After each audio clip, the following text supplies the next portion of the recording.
So this is video problem 6, and here we derive the capacitance and the stored electrostatic energy for a coaxial cable capacitor. This is our configuration. We have a coaxial cable and the length of this cable is designated by the symbol L. It is composed of an inner conductor which has radius A and carries a total charge plus Q. The outer conductor that you can see here has a radius equal to B and it carries a total charge of minus Q. The space in between the two conductors is filled with a simple dielectric material with permittivity epsilon, so that there is a simple relationship between the D field and the E field inside the dielectric material. On the figure to the right you can see the cross-sectional view of our coaxial cable capacitor. First of all, we can note that there is a cylindrical symmetry in this problem, and you can also find more about the implications of cylindrical symmetry in video problem 2. What it means is, first of all, that the charge is uniformly distributed along the circumference of our inner conductor and also our outer conductor. We also assume that the charge is uniformly distributed along the length of our coaxial cable, so that the surface charge density on the inner conductor is simply the total charge of the inner conductor divided with the surface area of our inner conductor, and something similar for the surface charge density on the outer conductor. This uniform distribution of charge in the cross-sectional plane is illustrated by this distribution of charges on the inner conductor and also on the outer conductor that you can see here. So our fields will have this particular direction. Here you can see it in the cross-sectional plane, so we will have these radially directed fields, and they are also illustrated along the length of our coaxial cable here. We neglect any fringing fields, so we assume that fields exist only in the space in the dielectric material between our inner and outer conductor. We can introduce a coordinate system here, so that the z-axis of our coordinate system coincides with the center of our inner conductor, and we have x to the right and y pointing up here, and we can also illustrate the associated cylindrical coordinate system, where this is the radial coordinate and this is the phi coordinate here. In those coordinate systems, this means then that the electric field intensity will only have a radial component, and its magnitude will be dependent on the distance to the observation point in the dielectric material, and the D field will also only have a radial component, and the magnitude will only depend on the distance to the observation point. So here you can see our configuration again, and we have introduced the rectangular XYZ coordinate system as shown on the figure, and you can also note the radial coordinate and also here the direction of the phi unit vector in the associated cylindrical coordinate system. This is the standard formula for getting the capacitance, and V naught is of course the voltage between your positively charged conductor, which is here the inner conductor, to the negatively charged conductor, which is here the outer conductor.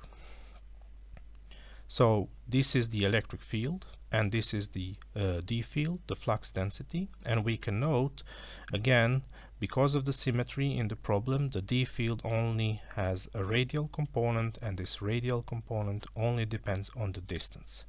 So that means that the D field can be determined by using Gauss law as applied to this white Gaussian surface, so that the flux of our D field through this introduced surface here is equal to the free charge enclosed by the surface.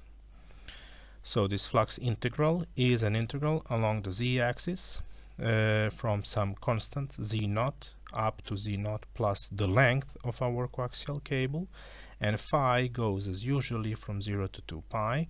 This is our D field, and this is our standard ds element for such a Gaussian surface. You can also see related details for the application of this Gauss law, but for the electric field in this video problem too.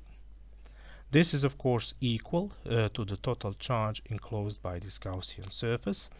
So this integral is straightforward to perform because the d field here is constant in these integration variables, and this r can also be taken outside. So what we get is simply the surface area of the round part of this Gaussian surface, which is 2 pi r times L, and our d field. This is equal to the total charge, so the magnitude of the d field is easily calculated to be given by the quantity here, and the final vector expression for the d field is as shown on the slide. Because the material here between the conductors is simple, we can use this relationship to get the E field as shown on the slide, and when we know the E field, we will integrate this E field from the inner to the outer conductor to get the voltage between the two conductors. So here you can see the electric field, and here you can see the dl element here, r unit vector and r unit vector. When you dot it with each other, they will give you unity. There are a few constants that you can take outside, and the rest is actually to do this integral from a to b of the function 1 over r. When you integrate 1 over r, you get ln of r, and when you plug in the integration limits, you arrive at the voltage given by the expression here. So now we know the voltage between the two conductors. We also know what's the assumed charge, so when we take this ratio as shown in the next formula, we arrive at the final result for our capacitance of our coaxial cable. And again, we can see that this is only a function of the material properties as given by the permittivity epsilon, and the geometry of the capacitor as given by the length of the cable and inner and outer radii of the coaxial cable. So we have determined the capacitance, and we would next like to show you how we can determine the energy stored in this coaxial cable. This is the standard expression for the energy. So we have to do this volume integral of this dot product E of the electric field and the flux density. So this is the electric field, this is the flux density, and we can dot them with each other to get this particular result. So we can see that this is a quantity that depends on the radial coordinate. So the volume integral in this case is of course throughout the volume of your capacitor. So this is essentially throughout the volume of the dielectric in between our conductors. So it's an integral along z from z0 to z0 plus L, and it's an integral in phi from 0 to 2 pi, and it's an integral from r equal to a, which is the surface of the inner conductor, and then over to the outer conductor. What you see here is the standard dv element in cylindrical coordinate system.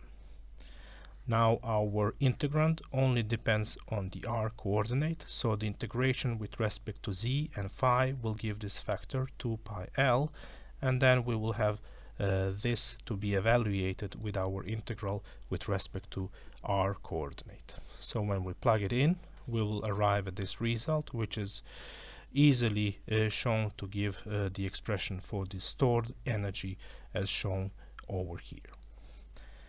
So this is actually the energy stored in our coaxial cable, and we can use this energy as an alternative approach to get the capacitance that we derived on the previous slide. So this is the standard formula that links the energy with the capacitance, so we can plug the energy we just derived here to actually derive the capacitance. And if we do this, we arrive at this result, which of course resembles the result we derived on the previous slide. So we can use energy as an alternative way to calculate the capacitance of our capacitor. So we have now completed all our tasks, and you can see the final results we derived on this slide. We would like you to check the units for the capacitance and the energy that we have derived. We would also like you to determine the surface charge density induced on the inner and outer conductors of our coaxial cable capacitors. To this end, you should use the fields and evaluate the fields at the boundary conditions to get the right surface charge densities. Also, we would like you to answer if the boundary conditions can be used to obtain the fields inside the dielectric, and of course explain your answer in detail. Thank you very much for your attention.